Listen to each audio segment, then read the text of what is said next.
ሰላም ጤና ይስጥልኝ ተወደዳችሁ ተመልካቾቻችን ከከፋ ቴሌቪዥን የሰዓቱን ዜናዎች ይዘን ቀርበናል። ከዜናዎቹ ጋር ቤተልሔም መምሩ ነኝ። አብራችሁን ቆዩ። በ2018 የትምህርት ዘመን ሁሉም ተማሪዎች ወደ ትምህርት ገበታቸው እንዲመጡ የተጀመሩ እንቅስቃሴዎች ተጠናክሮ መቀጠል እንዳለባቸው የከፋ ዞን አስተዳደር አሳሰበም። በዞኑ ባለፉት ጊዜያት የትምህርት ጥራትን ለማስጠበቅ የተጀመሩ ተግባራት ቀጣይነት እንዲኖራቸው የተሰራ መሆኑን የዞኑ አስተዳዳሪ አቶ እንዳሻው ከበደ ገልጸዋል። ዋና አስተዳዳሪው አክለው የ2018 የትምህርት ዘመን የተማሪዎች ምዝገባን በተመለከተ ባስተላለፉት መልእክት ብቁ ተወዳዳሪና ሀገርን የሚጠቅም ትውልድ እንዲፈጠር የተለያዩ ተግባራት ሲከናወኑ መቆየታቸውን ተናግረዋል። ባልደረባችን በላቸው በላይ የዋና አስተዳዳሪው መልእክት እንደሚከተለው አዘጋጅቶታል። አሁን ያለንበት ወቅት የ2018 ዓ.ም ትምህርት ለመጀመር የተለያዩ ቅድመ ዝግጅቶች የተደረጉ ባሉበት ሁኔታ ላይ ነው የምንገኘው። ለአንድ ሀገር እድገት፣ ለአንድ ማህበረሰብ እድገት፣ አጠቃላይ ፖለቲካዊ፣ ኢኮኖሚያዊ፣ ማህበራዊ ኑሮውን ለመለወጥ የተማሪ ሰው ኃይል እጅግ በጣም አስፈላጊ ነው። በተለይ አሁን ባለንበት ደረጃ የትምህርት ጥራትን ማስጠበቅ የሚያስፈልግበት ወቅት ላይ ነው የምንገኘው። ቀጣይ ትውልድ አካባቢውን ተወዳዳሪ ለማድረግ ሀገሩን ተወዳዳሪ ለማድረግ ያለውን አጠቃላይ ኑሮ በሚያሻሽል ሁኔታ ወቅቱ ከሚጠይቀው ቴክኖሎጂ ጋር ለመሄድ በተገቢው መማር የሚችልበት ሁኔታ እንዲኖር ማድረግ አስፈላጊ ነው የሚሆነው። በዚህ መሰረት እንግዲህ መንግስት የተለያዩ ድጋፎችን እያደረገ ያለበት ሁኔታ ነው ያለው። የትምህርቱን ፖሊሲ መቀየር፣ የተለያዩ ግብዓቶችን የማሟላት ስራዎችን እየሰራ የትምህርት ጥራት ለማስጠበቅ የሚያደርገው እርምጃ አለ። በሌላ በኩል ደግሞ ይህ በጎደለበት ቦታ ላይ የማህበረሰቡ ትምህርት ለትውልድ በሚለው ንቅናቄ ገንዘቡን፣ ጉልበቱን፣ እውቀቱን ድጋፍ እያደረገ ያለበት ሁኔታ ነው ያለው። እንደ ዞናችን ነባራዊ ሁኔታ ባለፉት አመታት ከ120 ሚሊዮን ብር በላይ በአመት አሰባስበን የትምህርት ደረጃ ለማሻሻል የትምህርት ግብዓቶችን ለማሟላት ድጋፎችን እያደረግን ያለንበት ሁኔታ ላይ እንገኛለን። ስለዚህ ይሄንኑ አሁን ቅድመ ዝግጅት አጠናክረን መሄድ የሚችልበት ሁኔታ መኖር መቻል አለበት። ትምህርት ቤቶች ለመማር ማስተማር ምቹ መሆን የሚችሉበት ሁኔታ እንዲኖር የተለመደው የህብረተሰብ ድጋፍ ተጠናክሮ መቀጠል የሚችልበት ሁኔታ መኖር መቻል አለበት። እንግዲህ የህብረተሰቡም የመንግስትም ድጋፍ እያስፈለገ ያለው ተማሪዎች መማር እንዲችሉ ነው። ስለዚህ እድሜያቸው ለትምህርት የደረሱ ህጻናት አጠቃላይ በተለያየ ምክንያት ከትምህርት ገበታ የተለዩ በሙሉ በዚህ በ2018 ዓመተ ምህረት ወደ ትምህርት ገበታ ሊገቡ የሚችሉበት ሁኔታ እንዲኖር አድርገን ነው እየሰራን ያለ ነው። በዚህ መሰረት ከቅድመ አንደኛ ጀምሮ እስከ 12ኛ ክፍል ቢያንስ ከ351 ሺህ በላይ ተማሪዎች ይመዘገባሉ ተብሎ እና ወደ ትምህርት ይገባሉ ተብሎ ይታመናል። ስለዚህ የአካባቢው ማህበረሰብ ልጆቹን በወቅቱ ወደ ትምህርት ቤት በመላክ አስፈላጊውን ትብብር ማድረግ አለበት። በየደረጃው ያሉ የአመራር አካላት ተገቢውን ትኩረት አድርገው ተማሪዎች ወደ ትምህርት ገበታ ሊገቡ የሚችሉበት ሁኔታና ለትምህርት የሚያስፈልጉ ድጋፎች የሚደረጉበት ሁኔታ እንዲኖር ማድረግ ያስፈልጋል። መምህራንና የትምህርት ባለሙያዎችም እንደዚሁ ተገቢውን ድጋፍ ክትትል በማድረግ የትምህርቱ ስራ የተሳካ እንዲሆን ከወዲሁ ከምዝገባ ጀምረው በወቅቱ ትምህርት ቤት በመገኘት ትምህርት ቤቶችን በመክፈት ስራ የሚጀምርበት ሁኔታ እንዲኖር አስፈላጊውን አገልግሎት የሚያደርጉበት ሁኔታ እንዲኖር በዚህ አጋጣሚ ጥሪ ማቅረብ እፈልጋለሁ። እንግዲህ በዚህ አመት ያልተማረ ሰው ወይም ትምህርት ቤት ያልገባ ተማሪ መኖር የለበትም የሚል አቋም ነው ያለ። ይህ ምዝገባ ደግሞ የተራዘመ እንዳይሆን በ5 ቀን ውስጥ መጨረስ የሚችልበት ሁኔታ መኖር መቻል አለበት። ለዚህ ከላይ ጀምሮ ሁላችንም በጋራ የድርሻችን ተረባርበን መወጣት የሚችልበት ሁኔታ እንዲኖር ማድረግ መቻል አለብን። ይህን ምዝገባ አጠናቀን በጊዜ ትምህርት መጀመር የሚችልበት ሁኔታ እንዲኖር የማድረግ ቅድመ ዝግጅት ነው እየተደረገ ያለውና ከ19 ጀምሮ ምዝገባ ይጀምራል። ይሄን ምዝገባ ለማጠናቀቅ ደግሞ የተለያዩ አመራር አካላት የትምህርት ባለሙያዎች በየትምህርት ቤቱ እየወረዱ ምልከታ እያደረጉ ድጋፍ እያደረጉ ያሉበት ሁኔታ ነው ያለውና ሁላችንም ተረባርበን የዞናችን የትምህርት እንቅስቃሴ የተሳካ እንዲሆን የተሻለ መማር ማስተማር ስራ በ2018 ዓ.ም እንዲኖር የተሻለ ውጤት ማስመዝገብ የሚችልበት ሁኔታ እንዲኖር ሁሉንም ዜጎች ወደ ትምህርት ገበታ ለማስገባት በምናደርገው ጥረት አስፈላጊውን ድጋፍ እንድታደርጉ በዚህ አጋጣሚ ጥሪ ማስተላለፍ እፈልጋለሁ። አመሰግናለሁ። በተያያዘ ዜና በትምህርት ሴክተር የተጀመሩ ተግባራትን ማጠናከር ስራ በልዩ ትኩረት መሰራት እንደሚገባው የከፋ ዞን ብልጽግና ፓርቲ ቅርንጫፍ ጽህፈት ቤት አሳሰበም። የጽህፈት ቤቱ ኃላፊ አቶ አጥናፉ ኃይሌ የ2018 የትምህርት ዘመን የቅድመ ዝግጅት ስራዎች ያለበት ደረጃ አስመልክቶ ባስተላለፉት መልእክት መንግስት የትምህርት ስብራትን ለመጠገን የወሰዳቸው እርምጃዎች ውጤት እያስመዘገቡ መሆናቸውን ተናግረዋል። ምህረት ማሞ ተጨማሪ አላት። በትምህርት ለትውልድ ንቅናቄ የተሰሩ ሰፊ ስራዎችን በመጥቀስ የመምህራን የአቅም ግንባታ ስልጠና፣ የትምህርት ቤቶች ለመማር ማስተማር ምቹ ማድረግና የትምህርት ግብዓት አቅርቦትን ማሳደግ ከተከናወኑ ተግባራት መካከል ላብነት የሚጠቀሱ ናቸው ብለውም እነዚህ ስራዎችም ተጠናክሮ መቀጠል እንዳለባቸው የከፋ ዞን የመንግስት ዋና ተጠሪና የብልጽግና ፓርቲ ጽህፈት ቤት ኃላፊ አቶ አጥናፉ ኃይሌ ተናግረዋል። ባለፉት ጊዜያት ትምህርት ላይ በርካታ ስራ ሲሰራ ቆይቷል። በመሀል የነበረውን የትምህርት ስብራት ለመጠገን ትምህርት ለትውልድ የሚል ፕሮጀክት በማዘጋጀት ትምህርት ቤቶችን በማደስ የተማሪዎችን አቅም በመገንባት የመምህራንን አቅም በመገንባት ህብረተሰቡን በማነቃቃት የትምህርት ስራ ላይ ሁሉም ባለድርሻ አካላት ተሳትፏቸውን እንዲያሳድጉ በማድረግ በርካታ ስራዎችን ሰርተናል። በዚህም በጣም ውጤት እያየን ከ2014 ጀምሮ በሰራነው ስራ በርካታ ውጤቶች ተመዝግበዋል ማለት ይቻላል። እነዚህን በምናይበት ጊዜ በየአመቱ ህዝቡ በገንዘብ በጉልበት በርካታ ድጋፎችን እየሰጠ ትምህርት ቤቶችን የመጠገን ስራ፣ የማደስ ስራ፣ ለመማር ማስተማር አካባቢዎችን ምቹ የማድረግ ስራ ሲሰራ ቆይተዋል። መጽሐፍ ግዢ ላይም በቀጥታ በተዘዋዋሪም በመሳተፍ ለተማሪዎቻችን መጽሐፍ እንዲደርስ የማድረግ ስራ ሲሰራ ቆይተዋል። በዚህም ያየናቸው ነገሮች በጣም በርካታ ውጤታማ ስራዎችን አይተናል። ይህ ስራ ቀጣይም ተጠናክሮ የሚቀጥል ስራ ነው። በተወሰነ ጊዜ ተሰርቶ የሚቆም ሳይሆን ተጠናክሮ የሚቀጥል ስራ ነው። ምክንያቱም ትውልድን የመቅረጽ ስራ ነው። ትውልድን የማነጽ ስራ ነው። የነገ ትውልድ የማዘጋጀት ስራ ስለሆነ በዚህ ላይ ሁሉም ባለድርሻ አካላት የጀመሩትን ስራ አጠናክረው ይቀጥላሉ የሚል እምነት ነው ያለኝ። የትምህርት ልማት ስራ የባለ ብዙ ወገኖች ርብርብ የሚጠይቅ ሲሆን በዞኑ በአንዳንድ መዋቅሮች ባለሀብቶችና ህብረተሰቡ እያደረገ ያለው ድጋፍ አበረታች መሆኑን የመንግስት ዋና ተጠሪው አክለው ተናግረዋል። አንዳንድ ባለሀብቶች ያላቸውን ሀብት ለትምህርት ስራ እያዋሉ ነው። አንዳንድ መዋቅሮቻችን ላይ ትምህርት ቤት በመገንባት የተለያዩ ስራዎችን በመስራት ሀብታቸውን እያፈሰሱ ያለው ባለሀብቶች አሉ። ትልቅ ምስጋና አለ ለነሱ። በአጠቃላይ የትምህርት ስራውን የሚደግፉ አካላትን በአምባሳደርነት ይሁን በሌሎች ዘርፎች እየሰሩ ያሉትን አካላት ከልብ ለማመስገን እወዳለሁ። መንግስት በዚህ ዘርፍ የጀመረውን ስራ ለማጠናከር ቁርጠኛ መሆኑንም ጠቁመዋል። እንግዲህ ትምህርት ላይ መንግስት በጣም ቁርጠኛ አቋም ወስዶ ነው እየሰራ ያለው። ለአብነት የቅድመ መደበኛ ትምህርት ቤት ሞዴል ትምህርት ቤቶችን ለመገንባት በሁሉም መዋቅሮቻችን የተጀመሩ እንቅስቃሴዎች በጣም አበረታች ናቸው። በዞን ደረጃም ብዙ ሀብት በመመደብ ይሁን የአመራር ስምሪት በመስጠት ብዙ ስራ እየተሰራ ነው ያለውና ይህንን ቀጣይ በሚመጣውም በ2018 አጠናክረን የሚቀጥል ይሆናል። የቅድመ መደበኛ ትምህርት ማስፋፋትም ሌላው መንግስት ትኩረት የሰጠበት ዘርፍ መሆኑን አክለዋል። ሰኞ ሐምሌ 19 2017 ዓ.ም ጀምሮ ሁሉም ትምህርት ቤቶች ክፍት መሆን እንዳለባቸው የዞኑ የብልጽግና ፓርቲ ቅርንጫፍ ጽህፈት ቤት ኃላፊ አቶ አጥናፉ ኃይሌ አሳስበዋል። በ2018 351 ሺህ በላይ ተማሪዎችን ወደ ትምህርት ቤት ለማምጣት ግብ ጥለን እንቅስቃሴ ጀምረናል።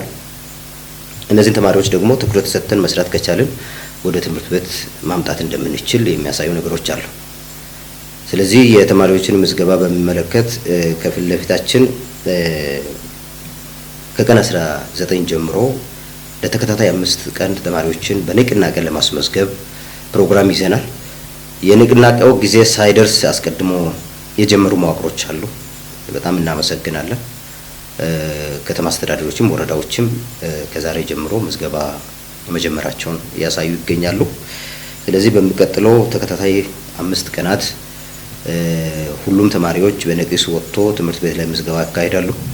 ቤተሰብም በዚህ ልክ የሚከታተል መሆኑን ከወዲሁ ለማሳሰብ ይወዳለሁ። በ2018 የትምህርት ዘመን ከ351 ሺህ በላይ ተማሪዎችን ለመመዝገብ ታቅዶ አስፈላጊው ቅድመ ዝግጅት መከናወኑን የከፋ ዞን ትምህርት መምሪያ አስታወቀም።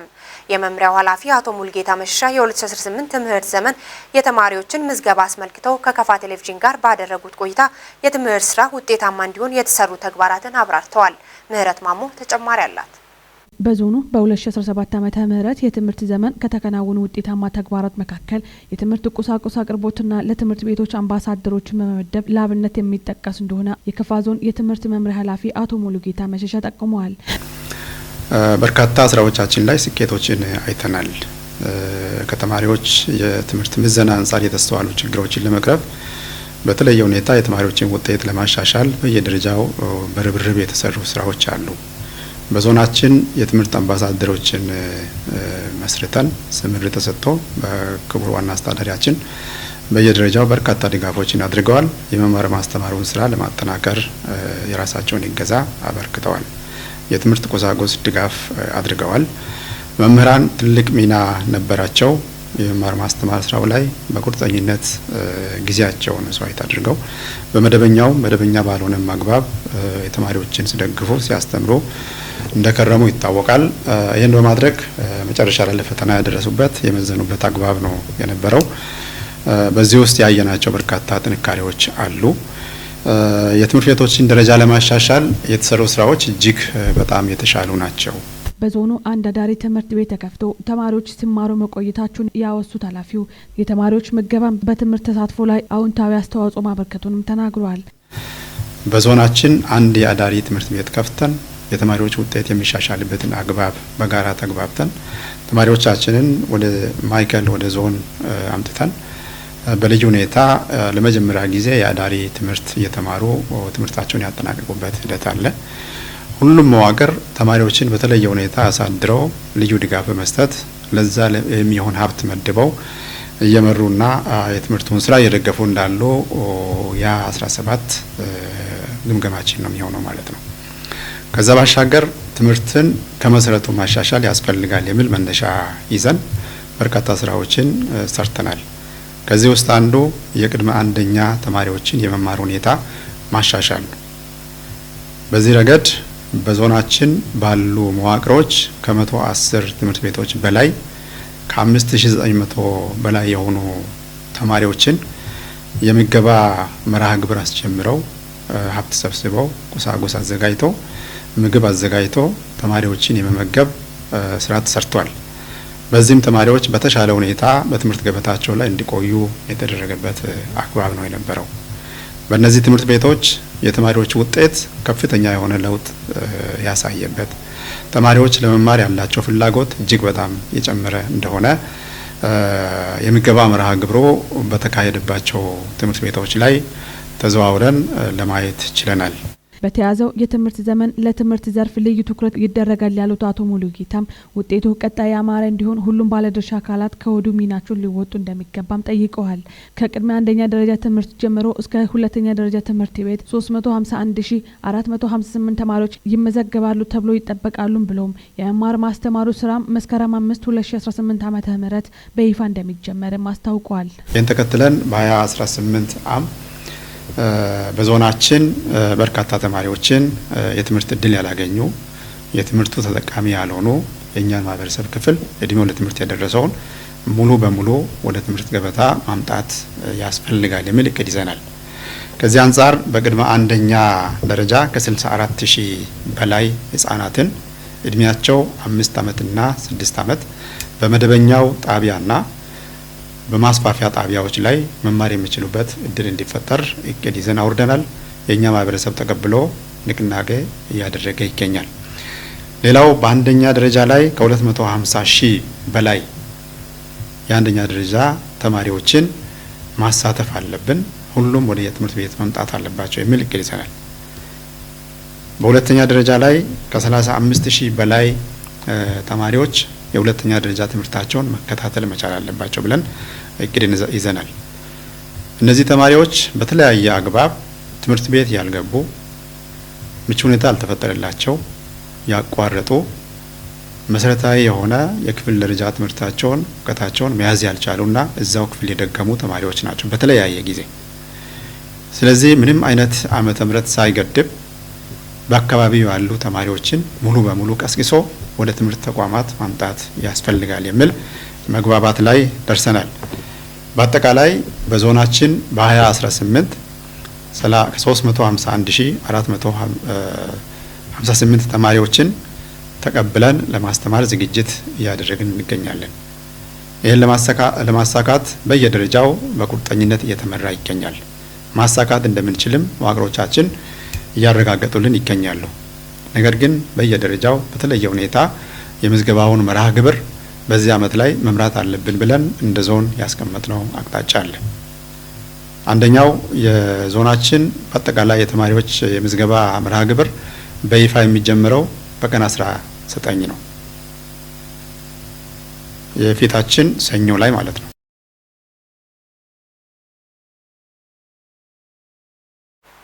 የቢጣ ወረዳ ግብርና አካባቢ ጥበቃና ህብረት ስራ ጽሕፈት ቤት የ2018 የቡና ግብይትና ጥራት ቁጥጥር ተግባራት ላይ ባለድርሻ አካላትን ያሳተፈ ንቅናቄ መድረክ ተካሄደም።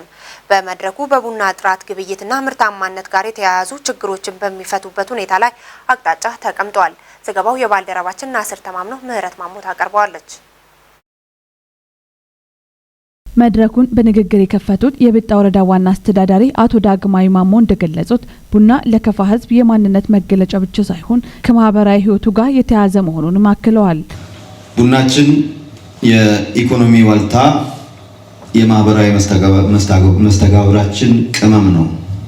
እንደ ከፋ የከፋ ማህበረሰብ ስለ ቡና ሲያወራ ስለ ኢኮኖሚ ብቻ አይደለም የሚያወራው።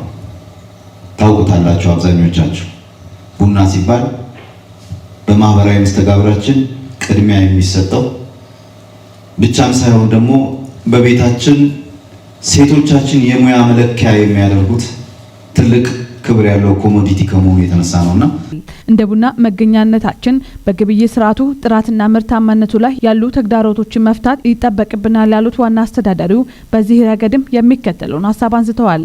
በእኛው ተዋናይ በምንባለው አካላት ምክንያት የጥራት የግብይት ስርዓት ማጣት፣ የእሴት ሰንሰለት ችግር፣ የምርት ስወራ፣ የመሬት ወስዶ ያለማልማት የመሳሰሉ ችግሮች የተተበተበ ለሀገርም ለአምራቹም በሚዛኑ ተገቢውን የሚጠበቅበትን ያክል ጥቅም ሳይሰጥ እስካሁን የቆየ ምርት ነው ብሎ መውሰድ ይቻላል።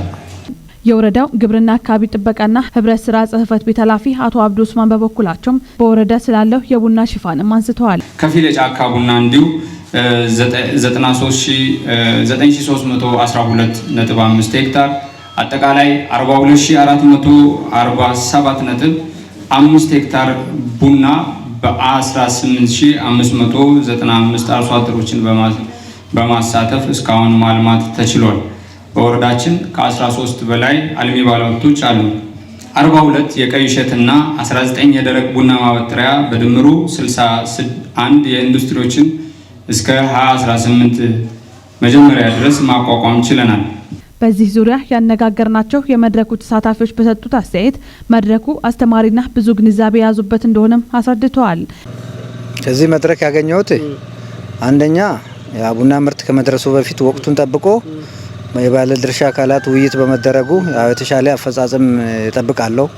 ከአምናው ይልቅ ዘንድሮ ድክመታችንን አውቀን ቡና ጥራት ላይ እንደምንሰራ ያው ከመድረኩ በጣም በጥልቀት የተነሱ ሀሳቦች ስላሉ ከዛ ቀጣይ ላይ በጥራትም በብዛትም የተሻለ አፈጻጸም እናገኛለን ብለን ነው ማምነው።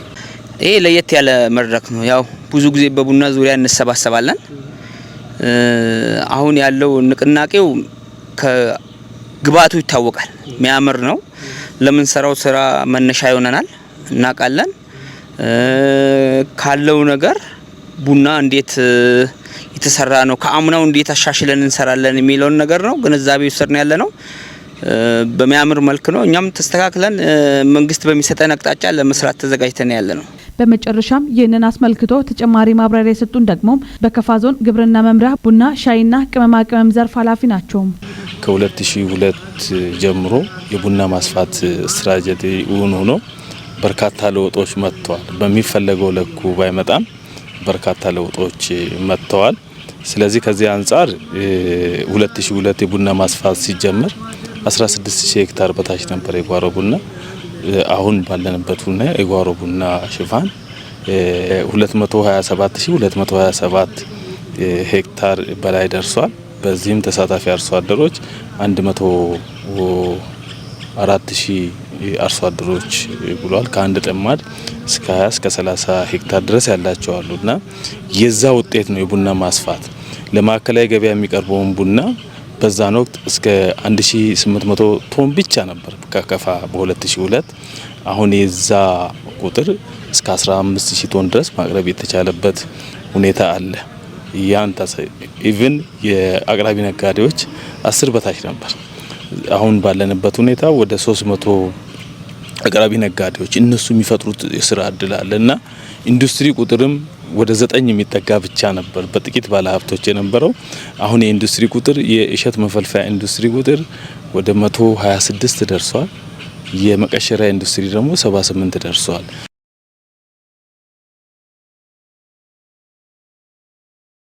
ወጣቶች በተደመረ አቅም በመንቀሳቀስ ለኢትዮጵያ ብልጽግና የሚያበረክቱትን አስተዋጽኦ ሊያጠናክሩ እንደሚገባ የሴቶችና ማህበራዊ ጉዳይ ሚኒስቴር ገለጸም። ዓለም አቀፍ የወጣቶች ቀን የተደመረ የወጣቶች አቅም ለዘላቂ ልማት ግቦች ስኬት በሚል መሪ ሀሳብ የፌዴራልና የክልል የስራ ኃላፊዎች፣ ወጣቶች፣ የወጣት አደረጃጀቶች፣ መንግስታዊና መንግስታዊ ያልሆኑ ተቋማት በተገኙበት ተከብሯል። የሴቶችና ማህበራዊ ጉዳይ ሚኒስትር ዶክተር ኤርጎጌ ተስፋዬ በዚህ ወቅት እንደተናገሩት የወጣቶችን ተጠቃሚነትና ተሳትፎ የሚያረጋግጡ በርካታ ስራዎች እየተከናወኑ ነው ብለዋል። የወጣቶች ተሳትፎና ተጠቃሚነትን የሚያረጋግጡ የፖሊሲ ዝግጅቶች፣ የአደረጃጀት ምቹ ሁኔታ መፍጠር፣ የስራ ፈጠራ ስራዎች፣ የትምህርት ጥራትና ተደራሽነት፣ ወጣት ተኮር የጤና አገልግሎቶችና ሌሎች በርካታ ስራዎችን ጠቅሰዋል። ወጣቶች በኢኮኖሚያዊ ማህበራዊና ፖለቲካ ዘርፎችም ንቁ ተሳትፎ እያደረጉ እንደሚገኙም ተናግረዋል። ወጣቶች በተደመረ አቅም በመንቀሳቀስ ለኢትዮጵያ ብልጽግና የሚያበረክቱት አስተዋጽኦ ሊያጠናክሩ እንደሚገባ ጠቁመው የአጋር አካላት ቅንጅታዊ አሰራር ማደግ እንዳለበት ተናግረዋል። የኢትዮጵያ ወጣቶች ምክር ቤት ፕሬዝዳንት ፉአድ ገና በበኩሉ የወጣቶችን ቀን የምናከብረው ለመገንባት የምንመኛትን ኢትዮጵያ በተደመረ የወጣቶች አቅም እውን ለማድረግ በማለም ጭምር ነው ብለዋል።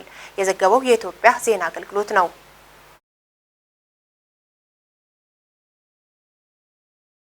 በመጨረሻም በካፈቾች ባህልና ታሪክ ልማት ውስጥ ጉልህ አስተዋጽኦ የነበራቸው የሻተራሻ እጩ ዶክተር ወርቁ አለሙ የቀብር ስነ ስርዓት ወዳጅ ዘመዶቻቸውና የስራ ባልደረቦቻቸው በተገኙበት በቦንጋ ቅዱስ አማኑኤል ቤተክርስቲያን ተፈጸመ። ሻተራሻ ወርቁ ህይወታቸው እስካለፈበት ነሐሴ 17 2018 ዓመተ ምህረት በቦንጋ ዩኒቨርሲቲ የዓለም አቀፍ ቡና ሳይንስ ትምህርት ክፍል ኃላፊና የቡና ተመራማሪ ሆነው እያገለገሉ ቆይተዋል። ዘገባውን ያዘጋጀው ባልደረባችን ታመነ በየነ ነው። ወንድሙ ካክለው እንደሚከተለው ያቀርበዋል።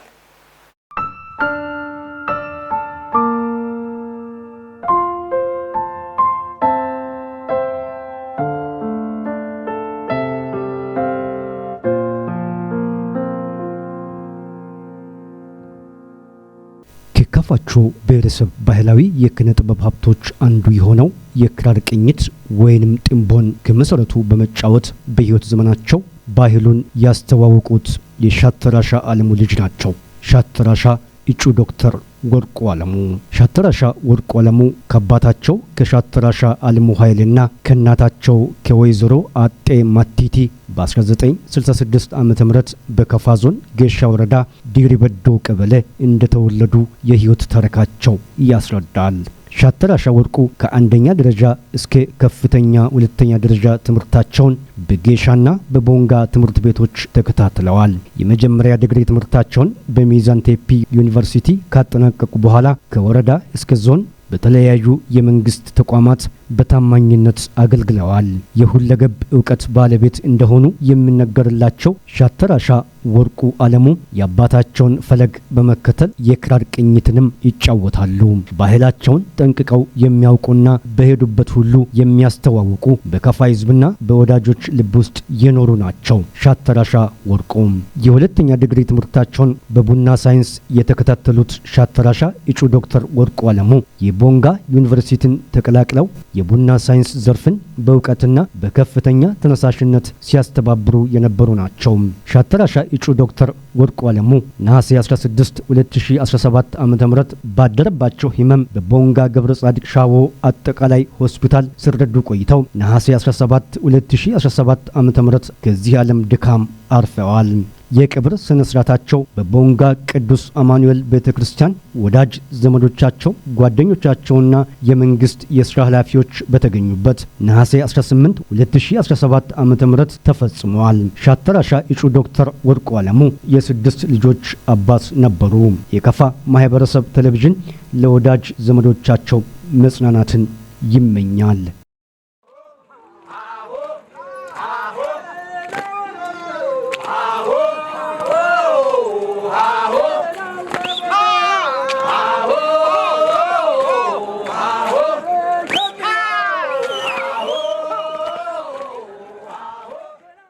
ክቡራንና ክቡራት ተመልካቾቻችን ለሰዓቱ ያዘጋጀንላችሁ ዜናዎች እስካሁን የተከታተላችሁትን ይመስል ነበር። ዜናዎቹን በመምራት ቤተልሔም መምሩ አብሬያችሁ ቆይታ አደረግኩ። ቀሪ የካፋ ቴሌቪዥን መሰናዶዎች የሚቀጥሉ ይሆናል። በእኔ በኩል ሰላም ቆዩልን።